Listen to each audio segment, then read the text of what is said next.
Cek, cek, cek, cek. Assalamualaikum warahmatullahi wabarakatuh. Jumpa lagi di forum harian ini, insyaallah tiap hari 15 menitan aja. Mudah-mudahan saya bisa jawab ya curhatannya. Kalau nggak bisa ya mohon dimaafkan. Dan jangan lupa, buat yang di Bandung kita besok ada kumpul sama ada satu lagi yaitu bootcamp Ternak Toko batch 16. Udah open ya, udah nggak ada diskon. Hari ini terakhir diskon. Besok kayaknya udah nggak ada diskon lagi. Kalau yang mau boleh japri saya. Yuk, Mas Natakraf gimana? Malam Kang Gani. Malam. Assalamualaikum Kang. Kang, Waalaikumsalam. mungkin itu mau tanya kan perihal yang PPH itu yang di omset di atas 500 ya.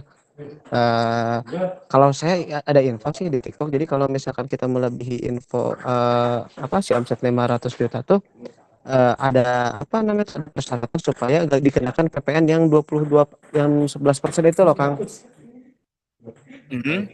Kira-kira itu persyaratannya apa ya Kang?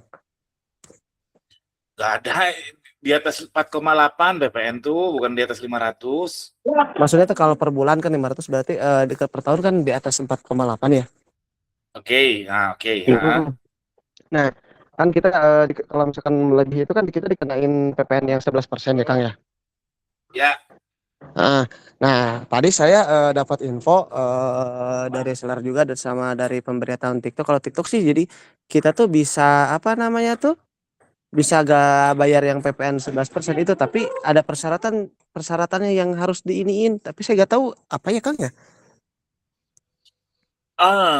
waduh. Setahu saya ya, yang gak kena PPN itu adalah barang-barang pokok, bahan pokok. Terus jasa kirim itu gak kena PPN. Jadi itu nggak tahu kalau yang kata Mas Natanya nggak tahu. Siap. Baru hari ini sih Kang infonya juga saya teh. Terlalu banyak yang berseliweran menurut saya. Saya rasa lebih baik tunggu yang official. Jangan percaya saya, jangan percaya siapa, tunggu yang official aja menurut saya sih. Terlalu banyak Oh ya. berseliweran. Tapi kalau 500 juta setahun kena PPN itu ngaco, jelas ngaco kalau itu. Oh iya ya. Kayak ini 500 soalnya ada yang toko dalam 500 juga nih Kang. Agak tapi kan kalau misalkan kita belum isi yang NPWP itu yang kita yang wajib WP itu kita kalau sekarang belum kita isi itu gak apa-apa ya Kang ya sampai Agustus tanggal 1. Saat ini nggak masalah. Saat ini belum ada gejala-gejala kalau nggak ngisi jadi sesuatu, belum ada. Oh ya, siap Kang. Jadi saya mau sambil ngerapihin juga nih Kang. Agak soalnya dengan beban PPN yang 11% itu agak lumayan berat juga sih bagi kita sih. Berat memang, saran saya jangan. Ngapain? Saran saya nggak usah. Jadi ini harus agak kayak di ini deh Kang ya, kayak apa? Kayak kita lebih baik satu toko kayak di batas gitu, lebih lebih lebih kayak gitu loh ya kayaknya. Iya, karena nggak masuk akal buat kita UMKM bayar PPN tuh, ya ada sih seller-seller, cuman secara umum nggak masuk akal, karena tergantung lawan mainnya. Apanya lah kalau PPN tuh. Kalau lawan main kita misalkan konveksi, terus supplier yang nggak punya badan hukum, belum PKP juga, nggak nerbitin PPN, artinya kita sebagai seller nanggung 11% full. Itu berat banget, dan jadi nggak kompetitif. Iya, Apalagi di era ini nggak mungkin. Saya jangan PPN. Soalnya kayak ngejebak banget gitu loh Kang. Kita mau omset gede, mau omset gede tapi langsung kayak dicaplok gitu. Omset gede boleh, main PPN boleh kalau branding. Kalau pedagang biasa, saya sangat tidak menyarankan. Kalau saya sih masih pada biasa Kang. Belum Nggak usah masih branding. PPN. Branding juga cuman belum kayak yang lain lah brand-brand gede kayak gitu sih Kang. Sip. Makasih Kang. Siap, Makasih. Silakan sama-sama. yang lain. Yo, Assalamualaikum Kang. Waalaikumsalam. Yuk, Mas Iqbal Maulana yuk. Assalamualaikum Kang. Waalaikumsalam. Mau nanya perihal iklan Kang. Yuk. Saya kan pakai kalkulator ROAS Kang. Misal jadi kan gini Kang, ada ROAS ideal minimal tuh kan 5,3 Kang. Nah, baru tuh ROAS untuk di seller centernya 6,6. Jadi kalau misalnya kita achieve itu maksudnya yang mana Kang yang achieve Kang? Yang 5,3. Yang 5,3 ya Kang? Betul. Oh, berarti kalau misalnya ada 5,3 berarti itulah achieve-nya ya Kang? Iya kalau iya betul. Nah, ini sama ini Kang, apa kan saya pakai grup kan Kang. Jadi yang udah seminggu, yang satu itu ada 4 produk dalam satu grup. Nah, yang satu itu dia kurang bagus, itu dikeluarin aja atau bagaimana Kang? Iya ini nggak apa satu niche nggak atau gimana? Satu niche itu maksudnya satu ini, satu satu macam itu Kang. Satu kategori produk misalkan Oh baju ya, anak semua gitu, saya jual parfum semua Kang. parfum semua misalkan, itu dia spendingnya besar nggak? Yang di grouping yang jelek itu? Biaya iklannya Mm-mm. jalan sih Kang sebenarnya. Nah kalau jalan mending hapus aja. Tapi kalau dianya nggak spending, mending biarin dulu. Karena jangan-jangan itu mungkin bakal bagus ketika spending. Oh iya iya iya. Oke oke, paham Dan Kang. itu kan masalahnya belum spending aja, entah mungkin lagi ngumpet atau apa, nggak walau alam. Hmm. Iya, ini udah spending sih Kang sebenarnya. Ya udah, keluarkan aja dari grup. Jangan jangan mengotori yang bagus. Oke oke, siap. Makasih Kang. Yap. Yuk, siapa lagi? Masih ada waktu? Cukup, cukup. Yuk, Mas Banu Maradika. Ya, Kang. Ini ada satu toko saya, kok udah seminggu ini eh udah kita iklanin, Kang, udah kita iklanin. Sebenarnya kalau untuk saldo itu terus-terusan apa enggak sih, Kang? Maksudnya saldo habis kita isi, atau memang nunggu-nunggu momen-momennya, Kang? Misalnya kan kayak prime time itu kayak malam atau siang, atau seperti apa sih, Kang? Bisa dikasih sedikit ini, Kang, arahan atau advice-nya? Menurut saya nggak relevan sekarang kalau ngejar prime time ya. Kalau pengen, tapi bisa dilakukan. Tapi nggak relevan lagi, beda sama zaman manual. Karena sekarang, misalkan yang check out ya, misalkan banyak check outnya jam 8, misalkan jam 8 malam. Dan sekarang itu bukan nggak semua, mayoritas justru lihatnya bukan jam 8 malam itu. Tapi mungkin 3 hari lalu, 4 hari lalu, karena iklan sekarang tuh retargeting. Jadi, ngajarin prime time menurut saya di zaman di FBX ini kurang relevan, tapi ya boleh-boleh aja. Itu trik yang bagus kok dari dulu. Bahkan di Facebook kan ada namanya apa, automated rules ya, jadi jalan hanya jam tertentu aja. Itu soal prime time-nya. Terus soal saldonya itu mah terserah masing-masingnya, terserah seller mau dibatasi di saldo silakan. Kalau saya sih dibatasin di budget, jadi saldo sih selalu sedia tapi dibatasin di budget kalau saya ya. Itu Mas pendapat saya. Oke, Kang. Kalau Kang, kalau apa namanya, iklan live, iklan apa, produk atau toko itu pengaruh harus signifikan nggak sih, Kang? Iklan lain sama apa? Sama sama sama iklan yang biasa, Kang? Iklan produk atau toko gitu. Oh, iklan live belum pernah coba, no comment. Kalau iklan toko sepengalaman saya hanya bagus jika teman-teman memang main branding. Branding itu apa? Salah satunya adalah repeat ordernya bagus. Bukan salah satu, menurut saya branding itu repeat order. Jadi yang orang tuh nge-search-nya nama toko kita, misalkan namanya Banu Shop. Nah itu, dan lihat di matriks kita tuh ada tuh repeat order tuh berapa persen. Kalau misalkan bagus, baru pertimbangkan ke iklan toko. Kalau enggak usah. Menurut saya gitu. Kalau iklan live, no comment, belum pernah nyobain. Tip, oke? Oke, makasih, Kang. Siap. Yuk, Mas Indra Gunawan, yuk. Assalamualaikum Kang.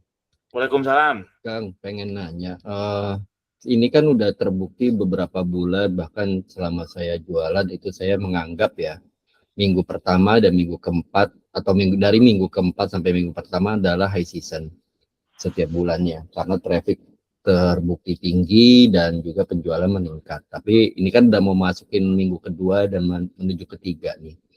Itu biasanya tren saya tuh turunnya tuh ya drop gitu, jadi emang roller coaster banget gitu udah beberapa bulan. Pertanyaan saya gini, kalau saya misalnya pengen narik traffic di minggu kedua dan minggu ketiga dengan cara nurunin ROAS, di minggu keempat dan minggu ke satu saya naikin ROAS, itu menurut Mas Gani gimana? Wah, itu bagus tuh, belum pernah kepikiran saya, tapi ide bagus. Bagus ya, tapi menurut Mas Gadi gimana? Bagusnya gimana? Will works apa enggak? Mungkin banget. Kalau itu gimana Mas? Kalau fase learningnya gimana? Misalnya ini kan tanggal 12, saya sih traffic udah mulai agak landai. Saya berpikir pengen saya trigger dengan cara saya turunin ROAS, ini pakai asumsinya saya learning 3 hari misalnya, ya kan?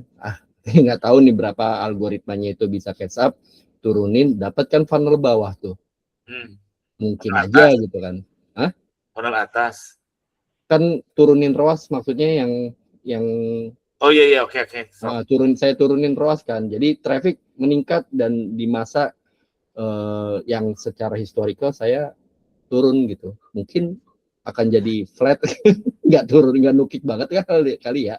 Nanti pas itu naikin lagi pas menjelang PD, biasanya tanggal 21, 22 tuh mulai naik. masuk akal karena saya sering lihat memang seller yang iklannya dibiarin gitu ya. Mungkin di minggu-minggu, mungkin kalau di masnya minggu 2, minggu 3 itu boncos ya. Banyak seller, nggak banyak lah, beberapa saya lihat seller yang iklannya dibiarin, itu memang stabil, budgetnya juga besar. Jadi diboncos di minggu 2, minggu 3 dibiarin, dan minggu 4, minggu 1 malah baru dapat ininya, baru dapat orderannya.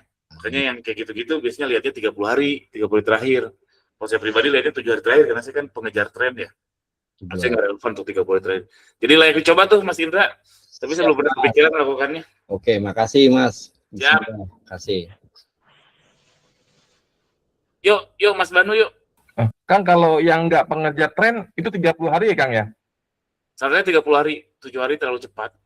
Oh gitu. Oh 30 hari ke belakang tadi ya. Oh, apa nih yang perlu dihitung gitu Kang ya? Enggak, memantau matriksnya 30 hari terakhir. Oh, oke Kang. Indikator untuk diganti apa Kang? Indikator untuk diganti. Wah ini nggak bagus nih, tak ganti lah gitu. Ini matriks, ini 30 hari terakhir itu maksud saya bukan diganti. Jadi yang dilihat di iklan tuh 30 hari terakhir. Kalau yang jualan harian ya, bukan tren. Kalau saya kayak tren, pengejar tren 7 hari terakhir, karena 30 hari terakhir nggak relevan. 30 hari yang lalu belum ada tuh barangnya gitu. Oke. Oke Kang, makasih ya.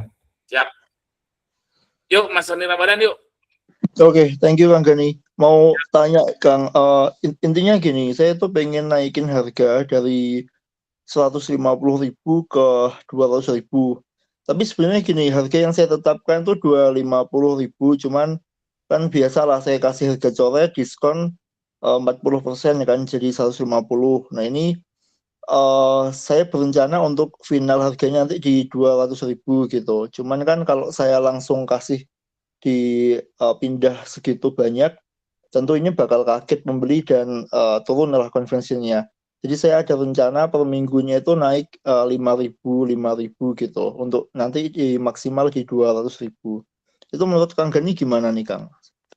Bagus. Kalau mau melakukan plan itu bagus. Jadi naikin harga itu bukan sekonyong-konyong detik ini naik 10.000 langsung konversi turun. Enggak gitu teman-teman. Jadi user behavior-nya itu kan kita tahu GMV Max itu kan dia retargeting ya.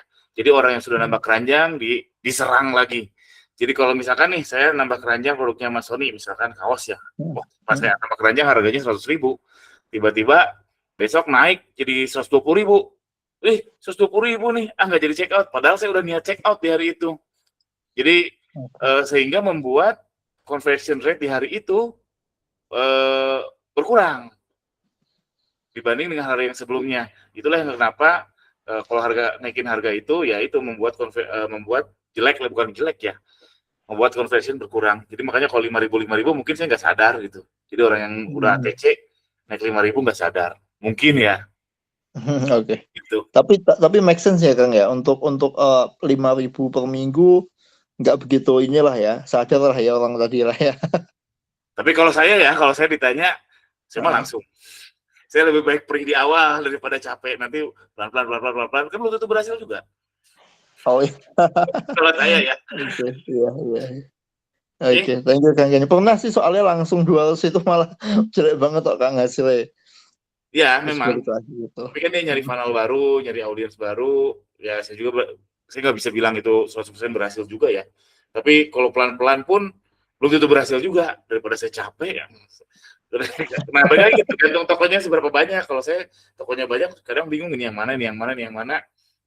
Daripada salah, ya udah mending langsung aja. Gitu Mas Sony. Oke, thank you Kang. Yuk. Sip. Sip, thank you teman-teman. Mohon maaf sudah habis waktunya. Jangan lupa besok lagi. Jangan lupa yang mau join di Bandung besok ada event offline dan untuk bootcamp Terang Toko batch 16. Kayaknya besok terakhir deh harga pre-opennya. Setelah itu harga normal ya. Buat yang mau boleh japri saya. Sekian. Assalamualaikum warahmatullahi wabarakatuh. Sampai jumpa besok.